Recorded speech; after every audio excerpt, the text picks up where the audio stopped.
Shqipëria siguroi kualifikimin në play-off të Kupës së Botës për herë të parë në histori.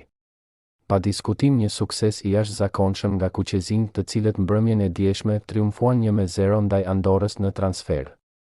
Të gjithë janë në fest, por tashmë tifozët shqiptar presin me padurim për të mësuar edhe kundërshtarin e kësaj faze.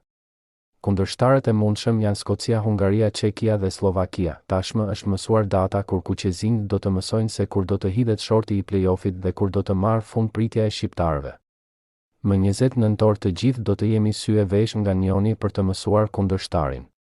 Nga ana tjetër, më 26 mars 2026 do të luhen ndeshjet e para të play-offit dhe Shqipëria do të zbresë në fushë për të kërkuar një tjetër fitore për të qenë pjesë e Kupës së Botës 2026 dhe kudo të përballet me njërin prej Skocisë, Slovakisë, Çekisë dhe Hungarisë.